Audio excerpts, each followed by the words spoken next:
रफ्तार पर अब लगेगी रोक, डिलीवरी से पहले जिंदगी की सुरक्षा। केंद्रीय श्रम मंत्रालय ने क्विक कॉमर्स कंपनियों को एक निर्देश दिया है। इस निर्देश में कहा गया है कि 10 मिनट डिलीवरी के वादे को अब हटा दीजिए।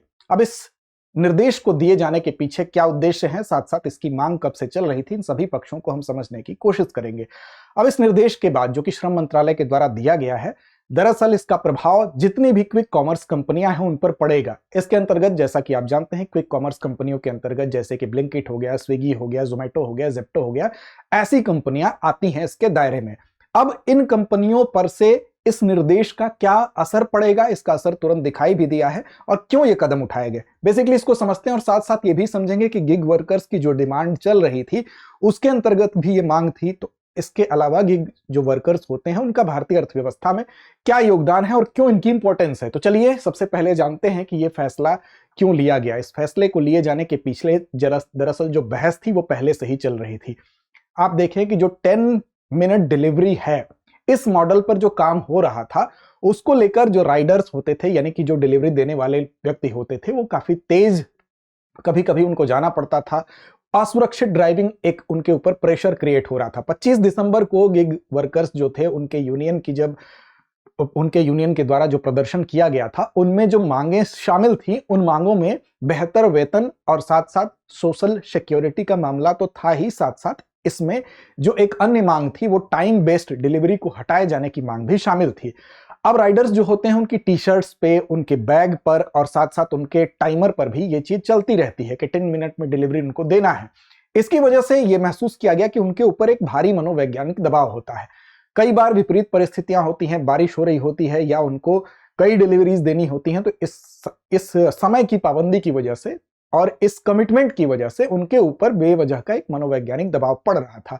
अब यह कदम जो उठाया गया है, यह कदम विशेष तौर पर जो सामाजिक सुरक्षा संहिता 2020 है उसके अनुरूप भी है, क्योंकि उसमें भी गिग और साथ साथ गिग प्लेटफॉर्म वर्कर्स जो भी हैं उनको इस तरह की सुरक्षा दिए जाने का प्रोविजन उसके अंदर पहले से किया गया है। तो यहां पर हम ये कह दें कि 10 मिनट डिलीवरी के वादे को हटाने का जो श्रम मंत्रालय ने निर्देश दिया है, वो गिग वर्कर्स के यूनियन की जो हड़ताल थी उसकी एक प्रमुख मांग को एक तरह से यहां पर मान भी लिया गया है। अब यह मॉडल राइडर्स को सुरक्षा देगा, यानी कि अनसेफ ड्राइविंग के लिए जो मजबूर कर किया जा रहा था पहले, वो अब एक तरह से उन पे से सामाजिक मनोवैज्ञानिक जो दबाव है उसको दूर करने के प्रयास के रूप में देखा जा रहा है। आगे बढ़ेंगे और बताएंगे आपको इसके अन्य पक्ष के विषय में भी विस्तार से, लेकिन उससे पहले आपके लिए एक महत्वपूर्ण सूचना यह है कि दृष्टि आईएएस की तरफ से हम आपके लिए एक बहुत ही शानदार कोर्स लेकर आए हैं, जिसके अंतर्गत आप कहीं भी रह के अपनी तैयारी कर सकते हैं। 14 महीने में जो जीएस का प्रीलिम्स से लेकर मेंस तक का सिलेबस है उसको कवर करते हुए बेहतर तैयारी बिना भटके। इस कोर्स का नाम है जीएस स्टूडियो फाउंडेशन।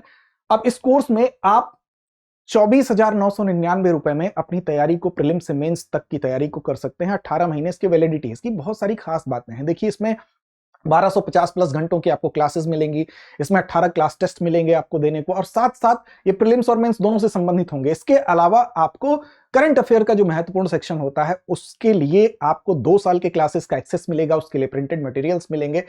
इस छूट में ये जो आपको 24,999 रुपए है, वास्तव में ये भी इसकी कीमत नहीं है, क्योंकि जब आप ऑफलाइन बैच में एडमिशन लेने आएंगे तो ये पूरी की पूरी फीस वहां पर एडजस्ट कर दी जाएगी। तो एक तरह से ये आपके लिए निःशुल्क हुआ। साथ साथ आप कहीं से तैयारी अपनी कर सकते हैं। तो भटकाव से बचने के लिए बेस्ट कोर्स है। अच्छा, इस फीस में भी आपको अगर AMITABH ये अगर कोड आप अप्लाई कर देते हैं तो अतिरिक्त लाभ आप पा सकते हैं। बैच की बात करेंगे तो हिंदी, इंग्लिश और इंग्लिश तीनों माध्यम में बैच अवेलेबल है। इसका मतलब अब देखिए, डेट देखिए, 3 फरवरी को 5 बजे से हिंदी माध्यम का, इंग्लिश मीडियम का 4 फरवरी 6 बजे से और इंग्लिश मीडियम का 5 फरवरी 3 बजे से बैच प्रारंभ हो रहा है। तो अमिताभ कोड आप अप्लाई कर सकते हैं। साथ साथ आपको इसमें अतिरिक्त छूट इस कोड के माध्यम से मिलेगी। आगे बढ़ते हैं। अब देखिए, बात करते हैं कि जो गिग अर्थव्यवस्था है उसकी बात क्यों होती है। बात इसलिए होती है कि जो गिग वर्कर्स होते हैं उनके माध्यम से गिग अर्थव्यवस्था का निर्माण होता है, और ये भारत के लिए क्यों महत्वपूर्ण है उसको समझते हैं। सबसे पहले गिग वर्कर्स की बात कर ले।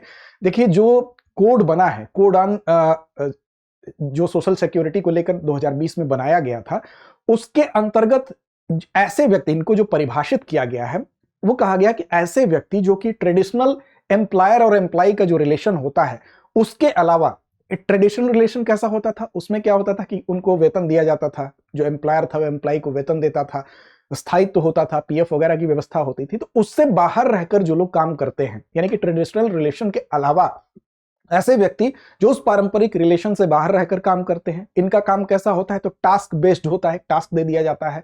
इसके अलावा ऑर्डर बेस्ड उनको भुगतान किया जाता है, यानी कि ऑर्डर जिस हिसाब से वो उठाएंगे उस हिसाब से उनको भुगतान होगा। फिक्स्ड वर्क आवर्स उनका नहीं होता है, यानी कि काम का जो घंटा है वो फिक्स नहीं होता है। अब इनकी भी दो कैटेगरी होती है गिग वर्कर्स की, एक होती है जो प्लेटफॉर्म बेस्ड, एक होती है गैर प्लेटफॉर्म बेस्ड। प्लेटफॉर्म बेस्ड जो गिग वर्कर्स होते हैं उसमें इनको एक ऑनलाइन डिजिटल प्लेटफॉर्म से ये जुड़े होते हैं। इसी के अंतर्गत आपके ये तमाम जो डिजिटल प्लेटफॉर्म से जुड़े जितने भी आप देख सकते हैं, चाहे ओला हो गया, उबर हो गया, जोमेटो हो गया, ये सब प्लेटफॉर्म बेस्ड गिग वर्कर्स की श्रेणी इसमें आती है। और जो बिना गैर प्लेटफॉर्म बेस्ड होते हैं, जिसमें कि मान लीजिए कि कोई ऑनलाइन अगर फ्रीलांस पे काम करने वाला कोई ट्यूटर हो गया, तो वो श्रेणी में आएगा। अब देखिए यहां पर इंपॉर्टेंस की बात हो रही है, तो इंपॉर्टेंस पहले तो इनकी तादाद की अगर बात की जाए, जो चिंता हो रही थी, अगर देखिए इनकी औसत आयु की बात करें तो लगभग 27 वर्ष जो है इनकी औसत आयु है। गिग वर्कर्स की बात की जा रही है, लगभग 18,000 इनकी औसत सैलरी है। इसके अलावा 71% ऐसे गिग वर्कर्स हैं जो कि अपने परिवार में एकमात्र कमाने वाले हैं। साथ साथ आप याद रखिएगा कि एक 4.4 सदस्य जो औसत आया, 4.4 सदस्य एक गिग वर्कर के परिवार की स्ट्रक्चर की संरचना है, यानी कि एक गिग वर्कर जो कमा रहा है उसके पीछे 4.5 लोग लगभग उसके पर आश्रित हैं। अब इस तरह से इनका रोल देखिए कि भारतीय अर्थव्यवस्था को ये कैसे मजबूत कर रहे हैं। तो देखिए एक तो सरकार के लेवल पर आप देखेंगे तो 56% रोजगार का सृजन इनके द्वारा किया जा रहा है, 56% रोजगार पैदा करने का काम ये कर रहे हैं। साथ साथ आर्थिक पक्ष से अगर आप देखेंगे तो इसमें नीति आयोग ने एक रिपोर्ट दी थी अपनी, उसमें यह कहा गया था कि वर्ष 2030 तक लगभग 250 बिलियन डॉलर का ट्रांजैक्शन इसके माध्यम से होगा।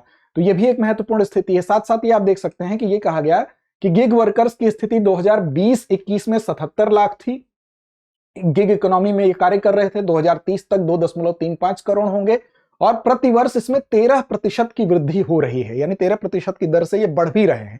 आने वाले समय में इनकी तादाद और बढ़ेगी।